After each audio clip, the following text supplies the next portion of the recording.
കഥ കേട്ടാലോ? ഡാനിയും സിംഗപ്പൂരിയും ഒരിക്കൽ ഡാനി എന്ന് പറഞ്ഞൊരു നല്ല മനുഷ്യനുണ്ടായിരുന്നു. അവന് ദൈവത്തെ വളരെ ഇഷ്ടമായിരുന്നു. അവൻ ദൈവത്തോട് എപ്പോഴും പ്രാർത്ഥിച്ചിരുന്നു.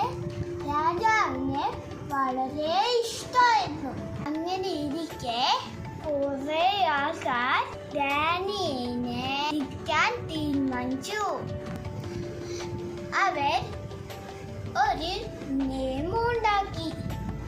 ആരും ദൈവത്തെ പ്രാർത്ഥിക്കരുത്, രാജാവിനെ പ്രാർത്ഥിക്കണം.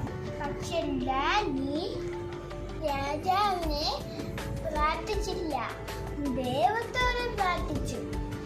ഇത് കണ്ട ആൾക്കാർ രാജാവിന് ചെന്ന് പറഞ്ഞു, നിയമമാണ്. രാജാവിന് ഡാനിയെ ശിക്ഷിച്ചേ പറ്റൂ.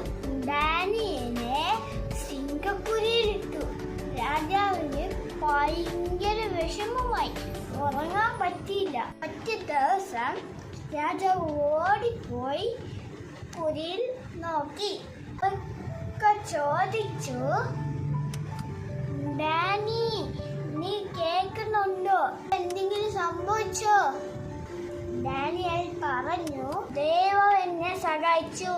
മാലാഖ സിംഹത്തെ വാടിച്ചു, അതിനെ ഒന്നും ചെയ്തില്ല.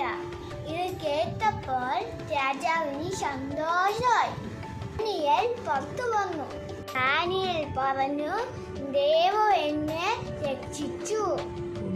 ഗുണപാഠം: ദൈവത്തെ വിശ്വസിക്കണം. കഥ ഇഷ്ടപ്പെട്ടോ?